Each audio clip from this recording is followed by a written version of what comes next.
Ya, Assalamualaikum warahmatullahi wabarakatuh. Selamat siang semuanya.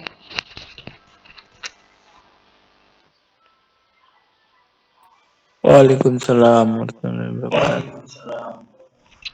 Ya, terima kasih sudah bergabung di kelas kita secara online di mata kuliah pemrograman keamanan data ya. Teman-teman sekalian, hari ini kita belajar secara online ya. Nanti di pekan depan, karena saya yakin mungkin kita semua masih berada di luar Makassar, masih banyak mungkin yang berada di kampung halaman, masih suasana lebaran ya. Nah, jadi kita belajar online dulu. Nanti di pekan depan kita belajar secara offline. Materinya nanti di eksploitasi keamanan atau di ethical hacking. Iya, di pertemuan hari ini pembahasan kita seperti yang sudah teman-teman lihat di layarnya masing-masing, yaitu tentang kriptografi. Nah, jadi materi kriptografi ini bagian dari materi keamanan komputer ya sebetulnya. Dan kriptografi ini ada mata kuliah khusus juga. Nah, kebetulan saya juga yang ampuh di semester berapa tuh ya? Semester 5 ya kalau nggak salah. Eh, Mata kuliah khusus tentang kriptografi. Jadi pembahasannya tuh panjang juga nih ya. Sampai pada fase ini apa? Hitungan matematis ya. Nah, ada tuh semua di pembahasan kriptografi. Namun di mata kuliah di keamanan komputer atau keamanan sistem informasi atau mungkin keamanan data ya, nah itu kita hanya cukup membahas di bagian dasar-dasar saja ya. Jadi kayak kita mengenal apa sih kriptografi itu. Ya, jadi teman-teman di materi kita mungkin hanya satu kali pertemuan aja nih kita bahas. Nah, jadi kita hanya akan membahas bagaimana apa penjelasan dasar dari kriptografi. Nah, jadi eh, capaiannya ya mungkin ya kita memahami apa itu kriptografi, definisinya, seperti apa itu kriptografi dan kayak gimana cara kerjanya ya. Nah, nah, seperti itu tuh yang apa yang dasar yang basic. Ya, jadi kriptografi ini adalah bagian dari sistem keamanan dalam komputer. Nah, jadi eh, sistem keamanan komputer tuh ya memang tidak terlepas juga dari kriptografi sebetulnya ya. Nah, jadi kita mungkin eh, kita sudah pernah dengar sih ya kripto kripto gitu mungkin ya. Kalau yang arah untuk sekuritas mungkin ya kebanyakan kita belum memahami itu. Ya, jadi kriptografi ya memang sudah dari dulu tuh sudah diciptakan ya. Kalau di penjelasan ini saya nggak tahu ada nggak nih secara historinya. Nah, jadi kriptografi adalah sebagai seni menulis atau memecahkan kode secara historis ini secara historis akurat tetapi tidak menangkap luasnya bidang ini atau fondasi ilmiah ya ini agak baku bahasanya. Definisi tersebut hanya berfokus pada kode-kode yang telah digunakan selama berabad-abad untuk memungkinkan komunikasi secara rahasia. Ya, jadi sejak zaman dulu ya, uh, penggunaan kriptografi ini sebetulnya sudah ada. Hanya mungkin ya namanya berbeda ya. Mungkin kriptografinya namanya penamaannya udah di abad beberapa puluh tahun yang lalu ya. Kalau di zaman zaman dulu ya orang yang kita masih belum semodern sekarang, itu sudah ada memang ya bagaimana pesan-pesan kode itu sudah dibangun ya. Nah, kalau kita belajar uh, sejarah di zaman megalitikum ke atau apa tuh ya yang teman-teman waktu SMA dulu belajar sejarah itu biasanya zaman-zaman itu mereka punya kode-kode khusus tuh dalam melakukan komunikasi ya. Jadi eh, mungkin kita pernah baca ya di berita apa di mana gitu ya. Bagaimana tulisan-tulisan dulu tuh ternyata itu mengandung sebuah pesan rahasia. Ya, dan itu tidak asing tuh saya rasa teman-teman pernah pernah dengar ya, pernah tahu itu. Biasanya ya kode-kode rahasia itu tujuannya untuk apa ya? Tujuannya untuk melakukan komunikasi, ya komunikasi antara suku yang satu, antara kelompok yang satu dengan kelompok yang lainnya. Nah, seperti itu. Jadi historinya itu ya mungkin kalau teman-teman pengen mengulik lebih jauh ya silakan lihat saja tuh ya di internet. Saya kira banyak tuh ya sejarah bagaimana orang-orang zaman dulu, zaman purba mungkin ya, zaman megalitikum atau zaman apa tuh ya yang sejarawan ya, itu sudah eh, ada unsur-unsur untuk bagaimana pesan itu disampaikan dengan kode-kode rahasia. Ya, saya kira seperti itu. Jadi sudah berabad-abad pesan rahasia itu, komunikasi rahasia itu sudah ada. Hanya penamaan kriptografi ya memang eh, ya mungkin eh, eh, teknologi yang sudah ada muncul ya, komputer di tahun 1970-an, 60-an ya baru mungkin kriptografi ini ada penamaannya. Ya. Kalau dulu mungkin namanya beda tuh ya. Tapi ya hakikatnya sama, yaitu bagaimana pesan itu bisa disampaikan walaupun dalam bentuk eh, apa kerahasiaan, ya. Ya jadi definisinya kalau kita lihat ya memang poinnya adalah kriptografi ini adalah pesan rahasia. Ya, jadi adalah seni menulis ya di sini untuk atau memecahkan kode untuk menyampaikan pesan secara rahasia atau melihat pesan secara rahasia. Jadi logikanya atau kita bisa melihat bahwa ketika kita ingin merahasiakan sebuah pesan, tentunya kita punya kode-kode tertentu yang orang-orang tertentu juga yang bisa memecahkan kode itu dengan teknik ya, dengan teknik tertentu, dengan model dan konsep yang tentunya sistematis. Ya, jadi kriptografi itu adalah seni menulis, memecahkan kode sehingga nanti kita bisa melihat informasi itu, informasi yang dirahasiakan. Ya, jadi ada kode tertentu, dengan kode itu kita bisa melihat informasi itu. Ya, jadi ya kriptografi ya bagaimana kita belajar kode-kode rahasia sebetulnya. Ya. Kode rahasia yang hubungannya tentunya dengan security komputer atau keamanan komputer atau keamanan sistem informasi. Ya. Dan sekarang ini ya memang ya kita udah nggak terlepas sebetulnya sih dari kriptografi ini. Ya. Jadi kode rahasia itu sudah ada konsep model kriptografi ini. Kemudian di slide berikutnya definisi kamus juga mengacu pada kriptografi sebagai seni. Jadi ya apa ya kriptografi ya didefinisikan dari beberapa kamus itu adalah seni menulis sebetulnya. Kemudian sampai akhir abad 20-an kriptografi memang sebagian besar merupakan seni. Membangun kode ya, kode-kode yang baik atau memecahkan kode yang sudah ada ya, bergantung pada kreativitas dan pemahaman yang berkembang tentang cara kerja dari kode itu. Ya, jadi ya seni bagaimana kita bisa membuat sebuah kode rahasia ya. Kode rahasia membangun kode itu, kemudian bisa dipecahkan kode itu sehingga informasi yang disembunyikan atau yang dirahasiakan itu bisa kita lihat atau bisa kita olah tuh informasi. Pertama, ini dimensi kriptografi ada beberapa nih. Pertama tuh ada dimensi the type of operation, ya used for transmitting plain text dan ciphertext. Ya, jadi konsep kriptografi itu tipenya ada dua, ada ciphertext dan ada ciphertext dan plain text ya. Jadi plain text dan ciphertext.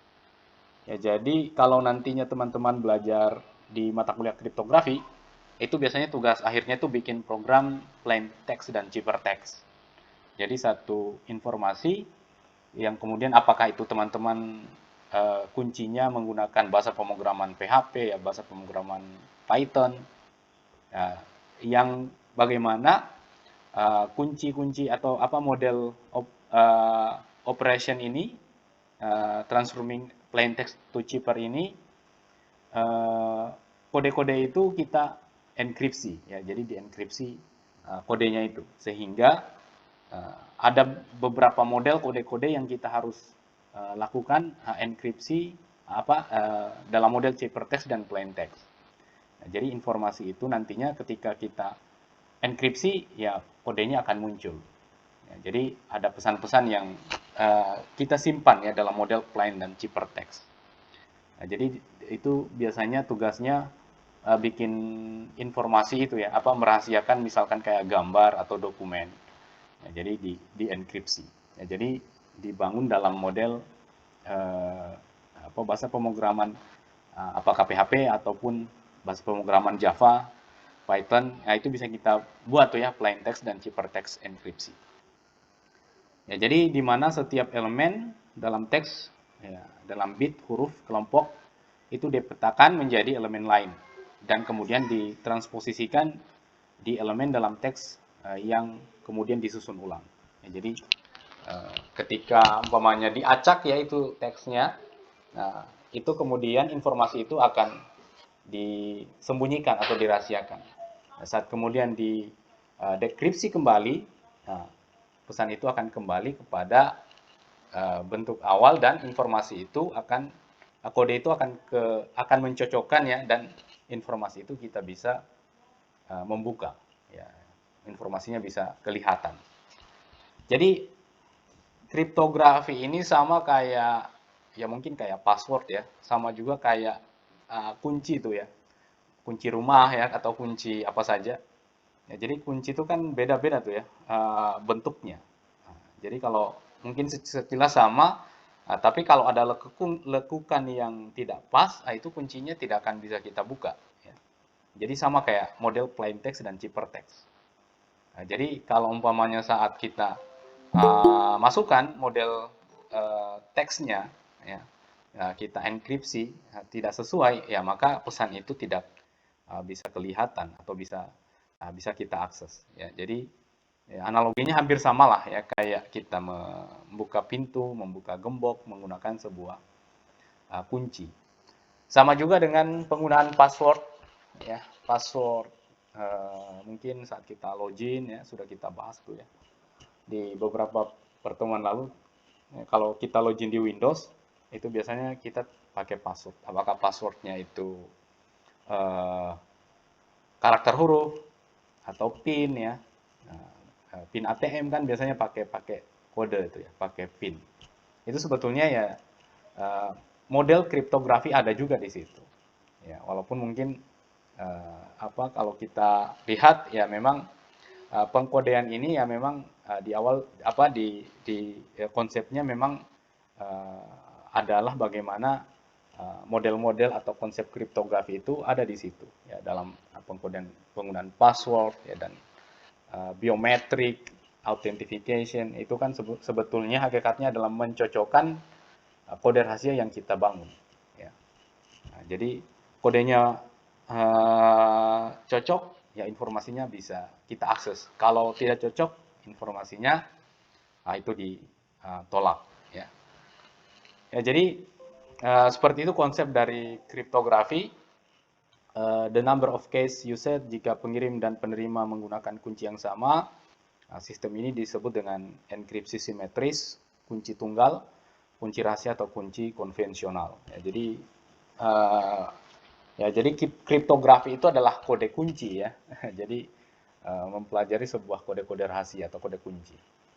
Ya, jadi kalau kodenya tidak pas, ya tentunya rahasianya atau informasi yang kita simpan, itu tidak bisa diakses. Kemudian the way in which the plain text is processed, sebuah blok chipper memproses masukkan satu blok elemen pada satu waktu, menghasilkan satu blok keluaran untuk setiap blok masukan. Jadi ya ada blok-blok tertentu yang kemudian kode itu bisa dikenali ya atau bisa dibaca.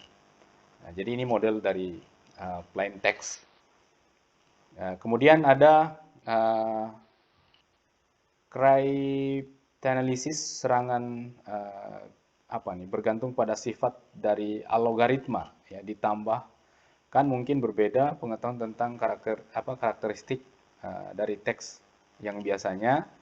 Jadi atau contoh-contoh teks jenis serangan ini memanfaatkan karakteristik algoritma untuk mencoba menyimpulkan teks biasa atau menyimpulkan kunci yang digunakan. Ya, jadi ya sekarang sudah ada tuh ya tools untuk pembuka password, dan sudah ada juga yang berbayar. Kalau teman-teman ingin buka passwordnya misalkan RAR ya atau file zip, extension zip, nah itu biasanya kan passwordnya tuh angka ya. Nah, itu kan bisa bisa sebetulnya di istilahnya di brute force, artinya dibuka secara paksa dengan algoritma juga yang dibangun dalam bahasa pemrograman. Jadi kalau umpamanya ada file extensionnya RAR atau zip, itu kita bisa buka ya. Dan itu softwarenya sudah apa di disediakan bebas tuh ya di online apa di mana gitu ya. Bahkan secara online pun juga kita bisa buka password RAR tuh ya, atau password yang terkunci. Uh, jadi tapi ada satu catatan ya. Nah, jadi password itu kan semakin cara kerjanya ya, semakin banyak simbol-simbol yang kita masukkan, nah itu maka akan semakin susah untuk di brute force atau dicocokkan secara paksa. Nah, jadi kalau teman-teman bikin password yang panjang banget tuh ya, yang sampai mungkin 20 karakter yang berbeda, itu saya yakin kalau di brute force dengan aplikasi apa saja tuh itu butuh proses. Makanya sekarang ada aplikasi online yang membuka password secara paksa, ya kita harus bayar dulu. Ya, kalau mungkin yang passwordnya hanya 1, 2, 3, 4, 5, 6, 7, nah itu hanya 30 menit udah bisa tuh ya dibaca sama aplikasi pembuka password itu. Ya, jadi eh, kalau yang karakternya banyak, ya punya karakter yang berbeda-beda, nah itu kita harus bayar. Ya, harus bayar supaya kemudian aplikasinya bisa bisa lebih lebih toolsnya lebih fungsinya lebih banyak kita gunakan. Ya, jadi eh, apa semakin banyak kita gunakan password ya tentunya simbol password itu semakin susah memang akan dibuka oleh orang-orang tidak bertanggung jawab ya. Ya, jadi kalau tapi ya mungkin kekurangannya kalau kita gunakan password yang susah ya, penghalafalannya juga itu akan susah juga ya. Ya biasanya passwordnya tuh ya mungkin ya tidak jauh-jauh dari identitas kita ya, ciri khasnya atau identitas orang terdekat kita atau identitas entitas apa saja tuh ya. Ya biasanya kayak gitu. Ya, jadi yang mudah dikenali karena memang kalau nggak mudah ya sebetulnya ya akan susah juga tuh ya, kita juga susah nanti karena kan kita manusia memang punya sifat pelupa. Nah, jadi pasti lupa tuh ya, apalagi sekarang kita banyak menggunakan beberapa akun email, akun apa tuh ya banyak. Tentunya passwordnya kalau beda-beda, ya ini akan kita akan mengalami masalah penghafalan password itu tadi. Ya, jadi seperti itu ya. Jadi memang semakin banyak karakter yang kita gunakan, itu akan semakin susah diakses oleh orang-orang dibuka secara ilegal. Ya, jadi seperti itu. Nah, di model plain text ini sebetulnya juga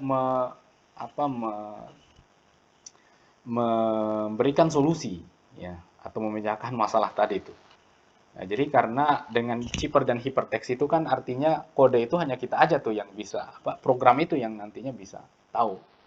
Jadi kalau umpamanya sudah di brute force atau diapakan gitu dengan aplikasi-aplikasi yang bebas disimpan atau yang ada di internet, ya mungkin agak susah juga tuh ya. Terkecuali mungkin algoritma programnya juga karena biasanya algoritma program yang dihafalkan tuh cara kerjanya mereka menyimpan database pencocokan itu tadi ya, angka dan huruf. Jadi makanya kan agak lama tuh ya kalau umpamanya kita brute force sebuah password, itu agak lama memang prosesnya karena cara kerja aplikasinya itu ya dia harus cocokan dulu dari database yang sudah disimpan di algoritma itu tadi. Misalkan angka 1, 2, 3 kalau nggak cocok, pindah lagi ke pencocokan yang lain. Nah, makanya kadang lama tuh. Ya, jadi sudah dibentuk data-data password itu tadi dalam karakter-karakter yang ada dalam simbol-simbol yang ada dalam keyboard kita, ya, karakter itu, sehingga memang memerlukan waktu lama. Ya.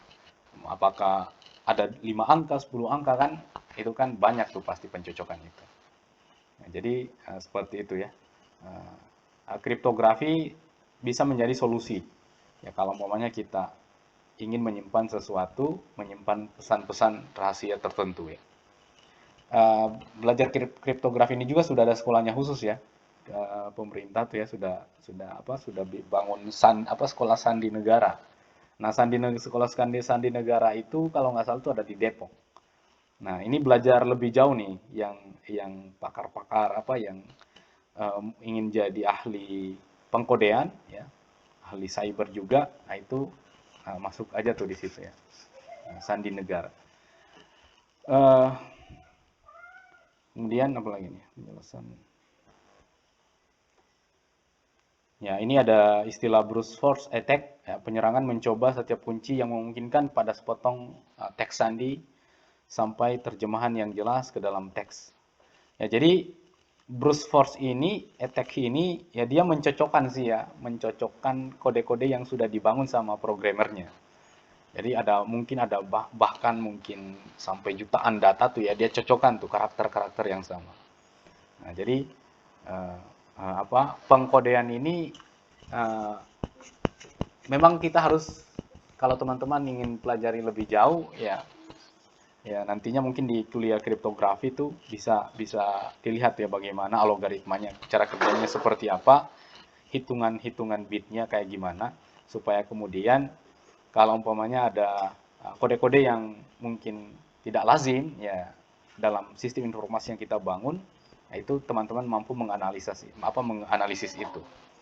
Ya, jadi di kedua ini brute force attack mencoba setiap kunci untuk dicocokkan ya, cara kerjanya gitu. Jadi biasanya ya lama tuh prosesnya, bahkan sampai satu hari tuh ya di scanning tuh untuk mencocokkan password yang ada dalam satu informasi itu atau dalam satu sistem. Plain text. Nah, plain text ini adalah pesan atau data asli yang dapat dipahami yang dimasukkan ke dalam algoritma sebagai inputan. Kemudian B ada encryption algoritma. Algoritma enkripsi melakukan beberapa substitusi dan transformasi pada teks biasa. Jadi plain text. Jadi kan di kriptografi itu ada istilah plain text dan ciphertext. Nah, jadi plain text ini adalah kode aslinya, data aslinya. Kemudian ciphertextnya itu adalah kebalikannya. Nah, jadi pesannya itu akan dicocokkan. Akan di random, akan diacak. Nah, kalau plain text ini adalah data asli dari kode yang kita muat. Kemudian secret key, kunci rahasia juga dimasukkan ke dalam algoritma enkripsi. Kunci ini adalah nilai yang tidak bergantung pada teks biasa dan algoritma biasa. Ciphertext adalah pesan acak ya tadi ya, jadi random dia. Jadi yang dihasilkan sebagai informasi. Jadi itu tergantung pada teks biasa atau kunci rahasia yang kita bangun. Jadi untuk pesan tertentu menghasilkan dua teks sandi yang berbeda. Ciphertext adalah aliran data yang tampaknya acak dan seperti berdiri sendiri dan tidak bisa dipahami. Jadi kayak karakter-karakter yang acak ya. Nah, itu ada contohnya sebetulnya tuh ya di laptop saya yang di satu tuh ya. Ada sebetulnya ada contoh modelnya bagaimana kita membuat algoritma plain text dan ciphertext.